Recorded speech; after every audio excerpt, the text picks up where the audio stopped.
Hello students.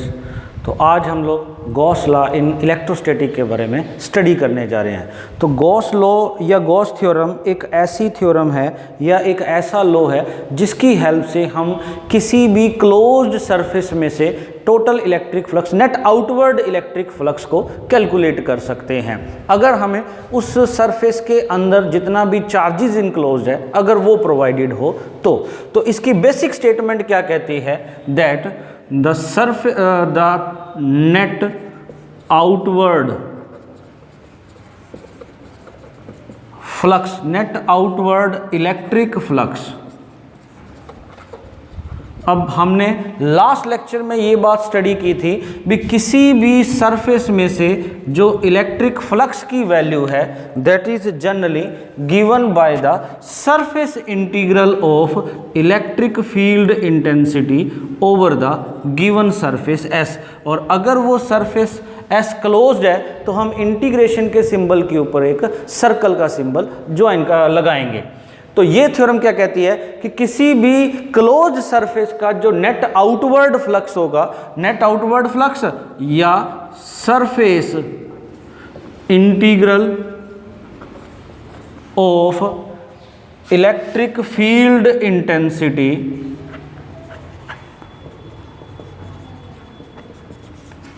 Over ए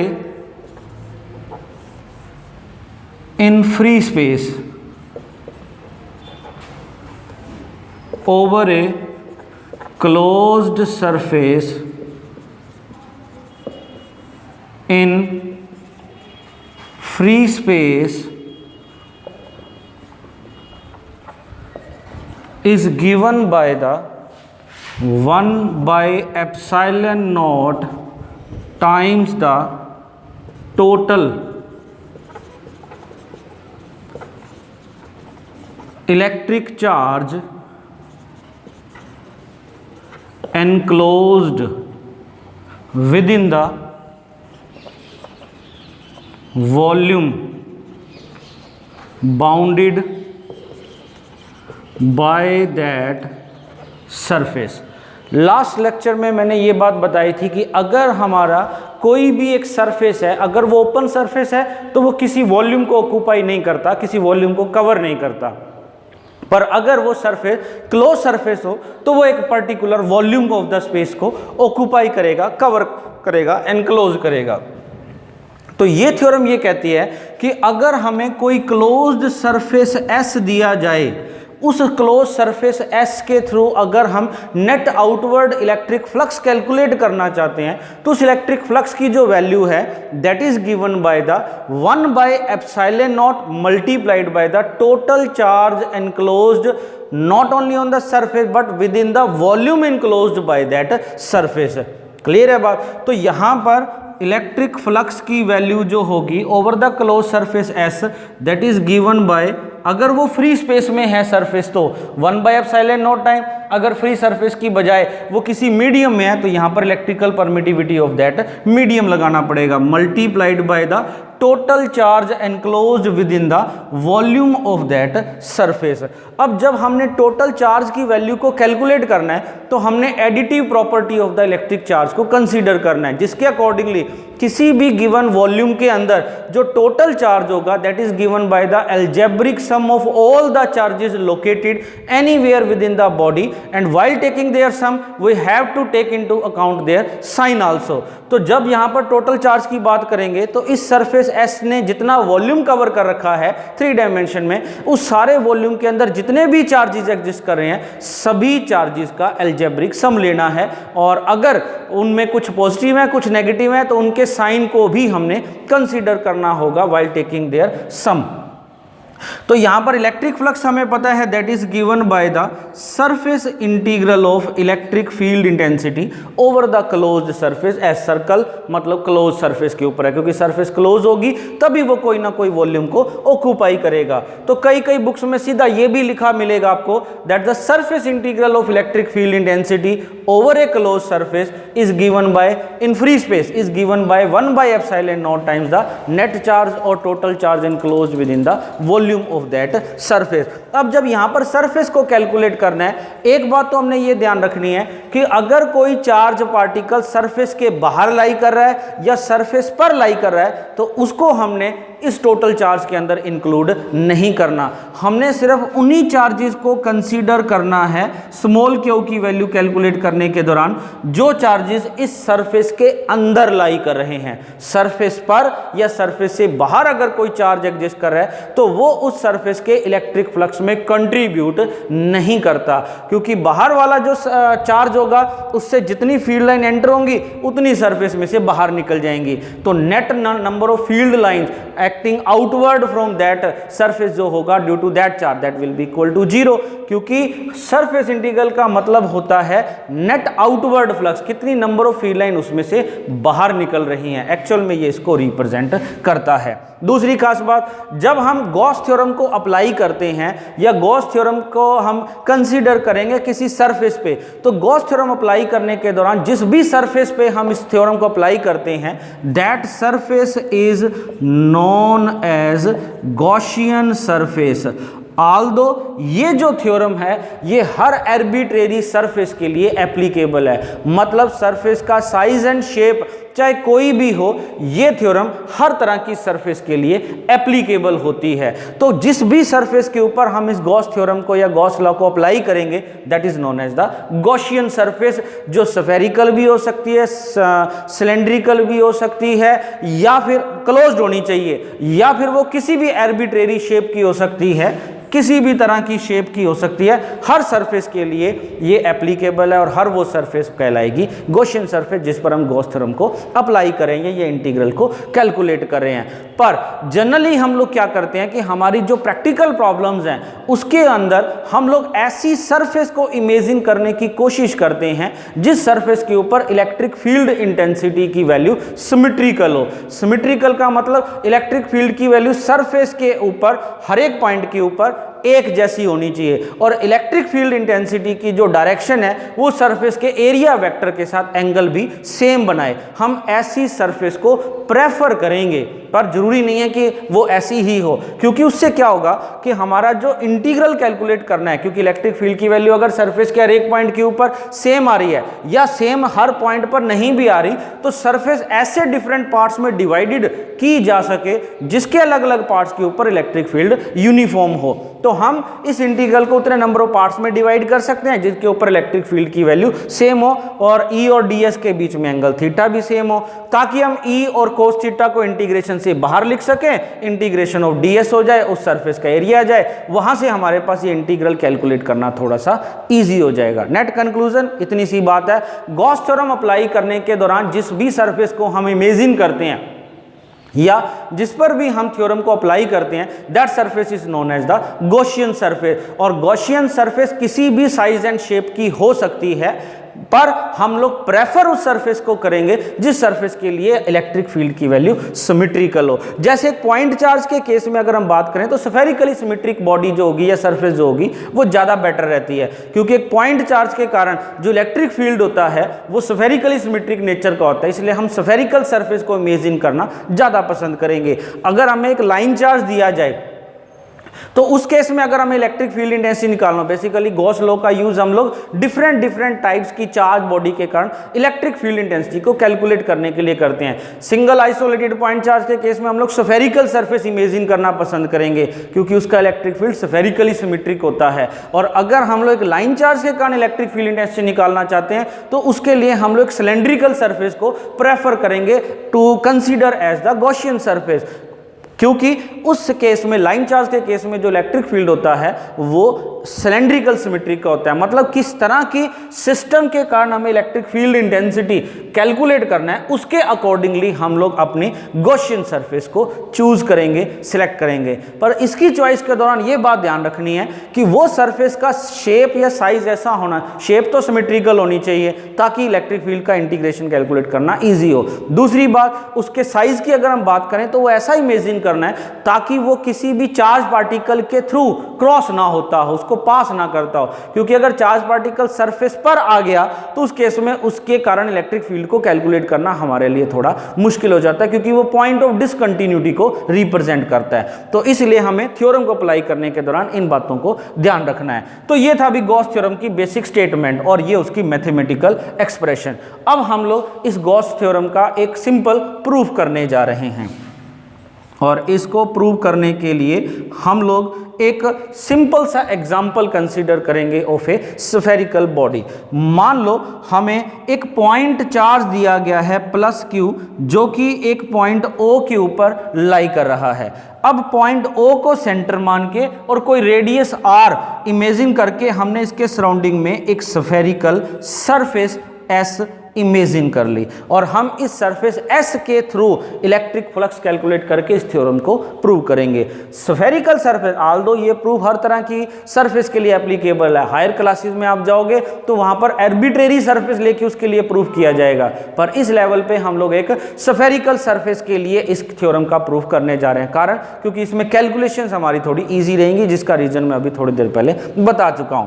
तो हमने एक पॉइंट चार्ज माना which is located at the centre of A spherical surface close spherical surface S, और मान लो उसका जो रेडियस है सरफेस का वो है स्मॉल आर। अब हमें इलेक्ट्रिक फ्लक्स निकालना है through that surface. Electric flux निकालने का मतलब हमें इलेक्ट्रिक फील्ड इंटेंसिटी का सरफेस इंटीग्रल निकालना पड़ेगा। सरफेस इंटीग्रल निकालने का मतलब इलेक्ट्रिक फील्ड इंटेंसिटी का इस सरफेस के एक स्मॉल एरिया वेक्टर के साथ डॉट प्रोडक्ट और पूरे के ऊपर इंटीग्रेशन। मान लो हम इस सरफेस का एक स्मॉल सरफेस एलिमेंट इमेजिन कर रहे हैं एट एनी पॉइंट P, जिस सरफेस एलिमेंट के एरिया की वैल्यू है मान लो ds। तो इस एरिया एलिमेंट को हम एरिया वेक्टर ds से डिनोट कर सकते हैं, which can be written as n cap into में ds। यहां पर n कैप जो है that represent a unit vector along the outward normal to the surface. ये मैं एरिया वेक्टर के एक्सप्रेशन में या उसके एक आर्टिकल में ये सारी बात एक्सप्लेन कर चुका हूँ। ds जो है that is the surface area of the considered surface element. तो यहाँ पर एरिया वेक्टर की जो डायरेक्शन होगी वो इसके परपेंडिकुलर एंड आउटवर्ड होगी, मतलब स्फीयर की सरफेस के परपेंडिकुलर, और स्फीयर का जो रेडियस होता है वो हमें पता है कि वो उसकी सरफेस के परपेंडिकुलर होता है। मतलब एरिया वेक्टर की जो डायरेक्शन होगी सरफेस एलिमेंट के परपेंडिकुलर, जो स्फीयर की सरफेस का एलिमेंट है मतलब उसके रेडियस वेक्टर के अलोंग होगा, एंड आउटवर्ड है मतलब ये रेडियली आउटवर्ड एक्ट करेगा। अब इस पॉइंट P के ऊपर हमें पता है इलेक्ट्रिक फील्ड इंटेंसिटी का जो फॉर्मूला होता है एक सिंगल पॉइंट चार्ज के कारण इलेक्ट्रिक फील्ड इंटेंसिटी का फॉर्मूला क्या होगा, Q by 4 pi epsilon naught R square. और अगर डायरेक्शन की बात करें मतलब वेक्टर फॉर्म में बात करें तो इसकी direction along the direction of the unit vector R cap या एन कैप लिख सकते हैं, जहां पर आर कैप जो है that is a unit vector along the radially outward direction. मतलब कहने का ये हुआ कि एक पॉइंट चार्ज के कारण इलेक्ट्रिक फील्ड इंटेंसिटी की value eight any point P on the surface element जो होगा that is given by this expression, और एक सिंगल पॉइंट चार्ज के कारण इलेक्ट्रिक फील्ड इंटेंसिटी जो होता है वो रेडियली आउटवर्ड एक्ट करता है। तो इन दोनों की वैल्यू हम इलेक्ट्रिक फ्लक्स के फॉर्मूले में अगर पुटअप करें तो हमारे पास क्या आएगा,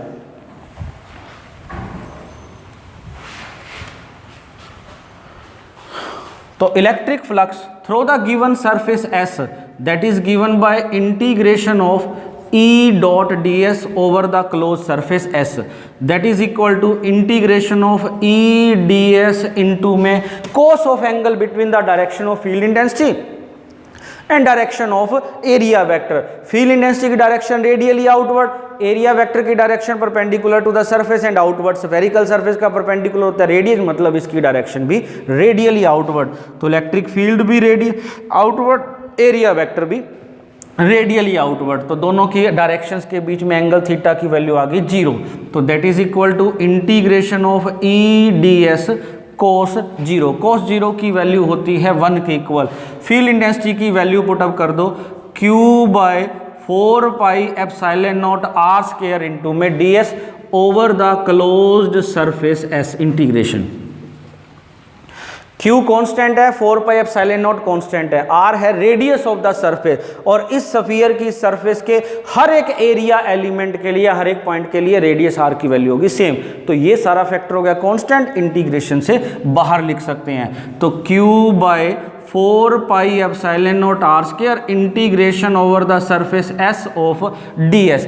इंटीग्रेशन का मतलब summation of infinitely small quantity. तो यहां पर इंटीग्रेशन ऑफ ds का मतलब क्या है कि जितने भी इस सरफेस के ऊपर सरफेस एलिमेंट्स हैं सबके सरफेस एरिया का सम, क्योंकि ओवर द सरफेस S लिया जा रहा है, तो सभी एलिमेंट के एरिया का सम करेंगे तो ये इस स्फेरिकल सरफेस के टोटल सरफेस एरिया को रिप्रेजेंट करेगा। और हमें पता है कि एक स्फेरिकल सरफेस का जो टोटल सरफेस एरिया होता है that is given bye 4 pi r square. तो इंटीग्रेशन ऑफ ds की वैल्यू आ जाएगी 4 पाई r स्क्वायर। 4 पाई r स्क्वायर से 4 पाई r स्क्वायर कैंसल, तो हमारे पास बचेगा q बाय एप्सिलॉन नॉट। मतलब electric flux through a closed surface s जो होगा that is given by q by epsilon naught, and this proves our Gauss law in electrostatic. ये तो तब है अगर हम इस क्लोज्ड सरफेस के अंदर एक सिंगल पॉइंट चार्ज को कंसीडर करते हैं, and if there exist a number of point charges Q1, Q2, Q3 up to Qn with in the volume of the surface S। Surface S ने जो volume occupy कर रखा है, अगर उस वॉल्यूम के अंदर n number of charge elements, charge particle exist कर रहे हैं। अगर हम यहां पर एक बात और देखें गॉस थ्योरम के अकॉर्डिंगली, तो फ्लक्स की वैल्यू Q और एप्सिलॉन नॉट पे डिपेंड कर रही है, चार्ज की वैल्यू पे डिपेंड कर रही है, चार्ज की पोजीशन या लोकेशन पे डिपेंड नहीं कर रही है। मतलब पॉइंट चार्ज हमारा चाहे सेंटर पे पड़ा हो या सरफेस के अंदर किसी भी पॉइंट पर पड़ा हो, फ्लक्स की value Q by epsilon naught ही आ रही है। तो अगर अलग अलग पोजीशन पे पड़े हुए हैं तो भी कोई इशू नहीं है, Gauss theorem as it is applicable हो सकती है इसी फॉर्मेट के अंदर। तो हमारे पास एक ऐसी सरफेस है जिसके अंदर n number of point charges exist कर रहे हैं, located with in the volume of the given surface S। तो उस केस में इस सरफेस S में से जो टोटल इलेक्ट्रिक फ्लक्स की वैल्यू होगी according to the superposition principle, क्योंकि इलेक्ट्रिक फ्लक्स एक स्केलर क्वांटिटी है, तो that is given by the algebraic sum of the electric flux due to the individual point charges. अलग अलग पॉइंट चार्जेस के कारण इलेक्ट्रिक फ्लक्स का सम होगा, अलजेब्रिक सम। अब electric flux due to first point charge की वैल्यू गॉस थ्योरम के accordingly क्या होगी, Q1 by epsilon naught. Second point charge के कारण इलेक्ट्रिक फ्लक्स की वैल्यू होगी Q2 बाय एप्सिलॉन नॉट। अगर चार्ज पॉजिटिव है तो, अगर कोई चार्ज नेगेटिव है तो उसका इलेक्ट्रिक फ्लक्स जो होगा वो नेगेटिव आएगा। कारण क्योंकि पॉजिटिव चार्ज के कारण तो इलेक्ट्रिक फील्ड लाइन बाहर की तरफ निकलेंगी, E और ds के बीच का एंगल होगा 0, तो cos थीटा की value 1।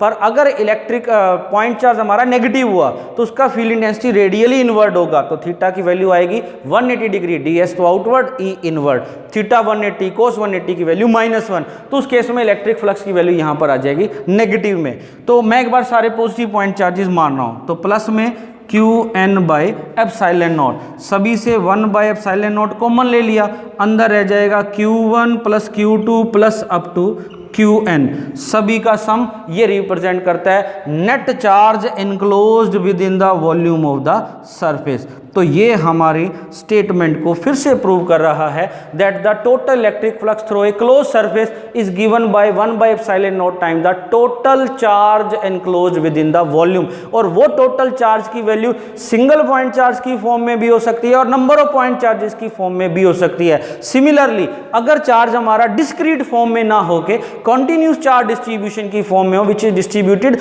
Continuously with in the volume of this surface. अगर इसके वॉल्यूम डिस्ट्रीब्यूशन ऑफ चार्ज की बात करें, मतलब चार्ज इस सरफेस के वॉल्यूम के अंदर कॉन्टिन्यूसली डिस्ट्रीब्यूटेड होगा, तो उस केस में हम लोग क्या करेंगे, dq1 dq2 dq3 and so on, सबका अब समेशन की जगह इंटीग्रेशन आएगा तो नेट चार्ज ही आएगा। मतलब ये हुआ कि गॉस थ्योरम की स्टेटमेंट सेम रहेगी irrespective of the fact that whether the charge exist in the form of a single point charge, number of discrete point charges और कॉन्टिन्यूस चार्ज डिस्ट्रीब्यूशन। हमें सिर्फ इस एक्सप्रेशन के अंदर टोटल इलेक्ट्रिक चार्ज को ही consider करना है, चाहे वो टोटल चार्ज सिंगल फॉर्म में है, नंबर ऑफ डिस्क्रीट चार्जेस की फॉर्म में है या कॉन्टिन्यूस चार्ज डिस्ट्रीब्यूशन की फॉर्म में है। हमें सिर्फ टोटल चार्ज को ही कंसीडर करना है अगर फ्री स्पेस है तो। अगर मीडियम है तो Q बाई एप्सिलॉन नॉट की जगह electrical permittivity of that medium होगा जिस मीडियम के अंदर हम उस सरफेस को कंसीडर करें। So this is the statement and proof of our Gauss theorem in electrostatic. Next हमारे पास जो आएगा that is the deduction of the Coulomb's law of electrostatic with the help of the Gauss law in electrostatic. मतलब हम लोग Gauss law in electrostatic का use करके Coulomb's law in electrostatic को डेराइव करेंगे। So deduction of Coulomb's law of electrostatic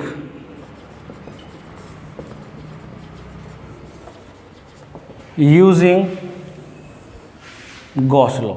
तो Gauss law का use करके हम लोग कूलम्स लॉ को डेराइव करेंगे। अब कूलम्स लॉ क्या कहता है that the force of interaction between the 2 point charges is directly proportional to the product of the two charges and inversely proportional to the square of the distance between them। दोनों को combine किया था तो हमारे पास expression कुछ ऐसा बना था।